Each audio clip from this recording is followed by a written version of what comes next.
I want you to do a bit of a thought experiment with me here. I want you to close your eyes with me and imagine a Dallas Mavericks season that went worse than the one that just transpired. Does it involve a fiery, burning plane crash? Because if it didn't, I don't know what possibly could have gone worse in this season. The Dallas Mavericks got blown out by the Memphis Grizzlies the other night. It's been a few days. It's been a couple playoff games that involve other teams that I want to talk about eventually. But I have to start today talking about the Dallas Mavericks and my frustration with not just Nico Harrison, because there's plenty of blame to go around in this entire organization. And at the end of the day, most people are going to be mad at Nico Harrison because he is the biggest culprit to most people, not me, but to most people of this trade. If you want a breakdown of the quotes that happened today, the exit interview, anything like that, this is going to be more general thoughts on the entire season, general thoughts on his explanations for things, his being Nico Harrison, and less more direct quotes about Tim McMahon's article and Tim Cato's article. The two Tims of Dallas Mavericks basketball right now are currently breaking down and exposing things that happened in the Mavericks organization this season, the season before, the firing of Casey Smith, which we'll discuss. We will get there, trust me. But I want to first articulate where I feel like the blame falls the most. It goes on a bunch of different shoulders, obviously, from Nico Harrison to Dumont to the Adelson family to Mark Cuban to Michael Finley, presumably, to Jason Kidd, who is now trying to absolve himself from blame, even though I think he's a large culprit in this too. To many other staff members that usually go unnamed for the average Dallas Mavericks fan or basketball fan. You should not regularly know the GM and the assistant GM name of your team. If you're a casual fan, you should just know that they make decent moves every once in a while, and that they're trying to push the franchise in the right direction. Now, nowadays, the average NBA fan is much more involved and knowledgeable than the fans of the 90s, the 2000s even the early 2010s. Like, there are a lot of fans that I feel like understand the salary cap better than people in positions of power in organizations right now, especially ownership groups. My main problem with the Luka trade and the season that just went down, I've reflected upon many a times, and I've come to this conclusion. Nico Harrison, yes, is a problem, but the main issue was Mark Cuban's greed, one, who wanted the money from the Adelsons, and Patrick Dumont's incompetency. And to me, both of them are, I wouldn't say equally at fault. I would say Patrick Dumont is the main bearer of fault here, but Mark Cuban does play a big role. But to me, Patrick Dumont is the reason why all this happened. He was put into a place of power by Miriam Adelson. He's not a guy who knows basketball, and Mark Cuban allowed that to happen. Mark Cuban said, here are the keys to the franchise I've loved for a decade and a half, 2 decades, right? More than 2 decades, now that I think about it. And Nico Harrison convinced Patrick Dumont, because he doesn't know anything about basketball, to trust him with basketball decisions. Because that happened, he essentially had unchecked power to do whatever he wanted with the staff, with the team, with the players on the team, with anything that involves anything pretty much. He essentially was both the GM and the governor. Now, there are plenty of teams in the NBA that act as both, but Dumont was very much a basketball operations governor for the Mavericks. That was very hands-off, and Nico Harrison took advantage of that. And the issue is that, yes, Nico Harrison took advantage of that, but the incompetency of both Cuban and Dumont led to his ability to be able to even be in that situation in the first place. Now, you could argue that the Adelsons buying the team in general was the problem, and therefore it all falls on Cuban. You could make that argument, and I wouldn't sit here and quibble with you all day because I understand that perspective.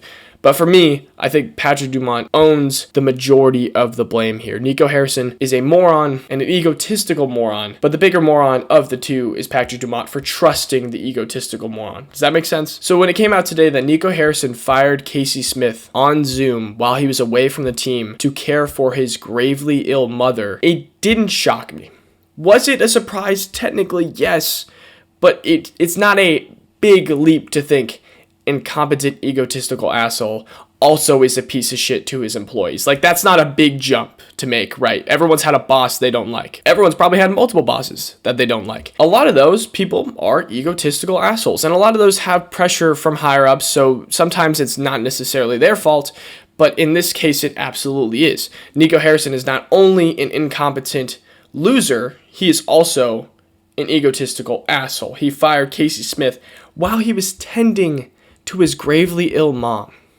What a damning piece of information. Nico Harrison went from an incompetent, presumably egotistical person to an incompetent, egotistical asshole in a day's time. Tim McMahon came out again with multiple things that we already knew. Nico Harrison ducked and dodged all the questions from everywhere. Isaac Harris was asking him why you shouldn't be fired. I thought that was an insane question. But most of the questions, he just went back to his tried and true defense wins championships, and I believe the roster next year, when it's healthy, will get us to the promised land. And look, I'm not going to say the roster next year is going to be ass. He's probably going to make some moves this offseason that you're like, okay, we see the vision, right? There is a team here. But the injury excuse that he keeps bringing up is not a valid excuse, because when you, as an individual, fire the health staff, the health and training staff, and hire new people to delve into and deal with those injuries, it reflects on you and your ability to hire medical staff. Now, I'm not going to sit here and say that all the injuries could have been avoided this season. There was an astronomical amount of injuries that was unrelenting. Now, could Nico Harrison have hired or kept Casey Smith on the staff to deal with these injuries in a better way? Yes. Could he have not traded Quentin Grimes for Caleb Martin, thus putting us against the hard cap and not being able to sign a 15th player? That would have been great too. Both of those things are totally possible things that he could have done. Could he also not have traded for a 31-year-old injury-prone star that was injured when he got traded for? Yes. And because all those things exist, you no longer get to make the injury excuse, Nico Harrison. You made a couple decisions, 3 to 4 decisions, if not more, that led to the fact that we could not recover from the injuries that we suffered this season. Now, you could argue that we wouldn't have been able to regardless, and I would agree with you. But you lose that excuse when you hired the medical staff and you fired the old one that was doing a great job and is doing a great job in New York with a team that gets run into the ground by Tom Thibodeau. You fired that training staff, hired a new training staff that put Derek Lively in a horrible position this season, a horrific position this season. You hired that staff, right? And then you traded for a star that was injury prone, and then he was out for a while. Kyrie Irving had to carry the team in a lot of ways, and I'm not saying Kyrie Irving carrying the team led to the ACL injury, but those things can be sort of correlated.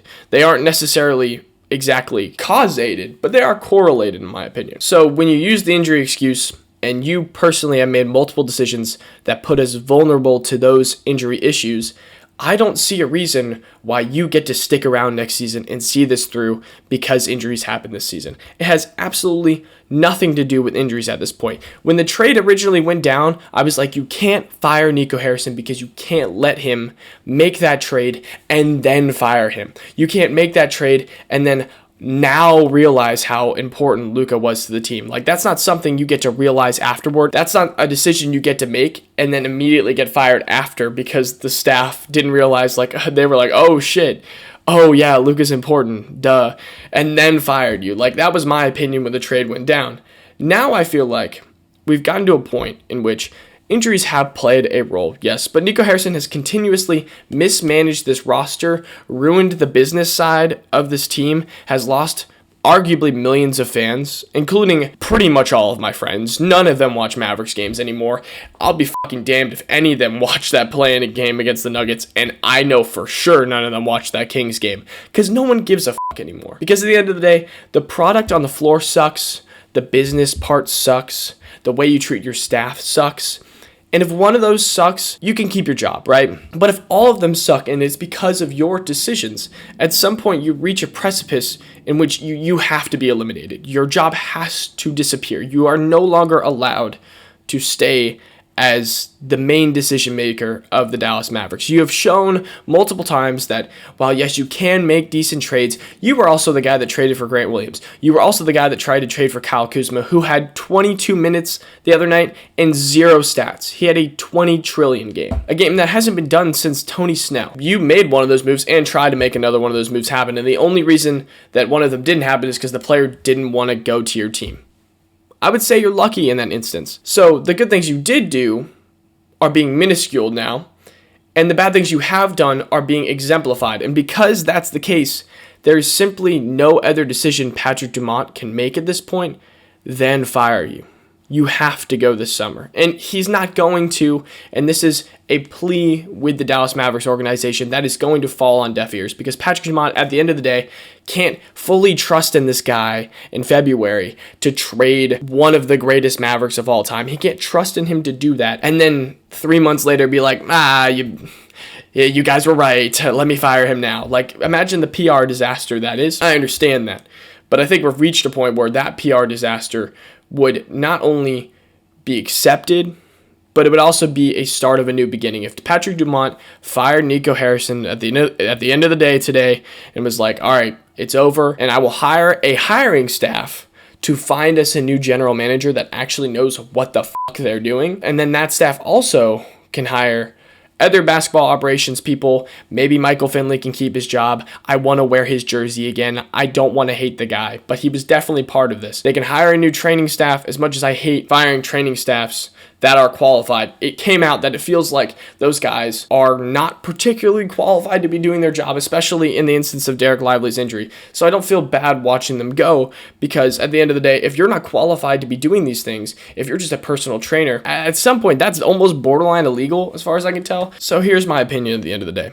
The main problem is Patrick Dumont, and he's not going anywhere anytime soon unless he accepts the CEO job of Sands Corp next May, which is rumored to actually happen. If that happens, then we're maybe in business again, and maybe Miriam Adelson will just move on from the team because gambling has been pushed down the road again. But there will be a new person in power that has to make that decision in 2027, and I feel like they'll be in the pockets of the Adelsons, and that will get passed anyway, but that's neither here nor there. I want to end with this. This was the worst Dallas Mavericks season in history. I know that many seasons went horrifically in the 90s, and I was not alive for them. I will be the first one to tell you. But what I will tell you here is the expectations that started this season, where we ended up, which is way the hell down here in a valley that is so deep into the trenches that it makes the Sixers and the Suns look like normal organizations. It's not only disappointing, it's a horrific thing to happen to Dallas sports.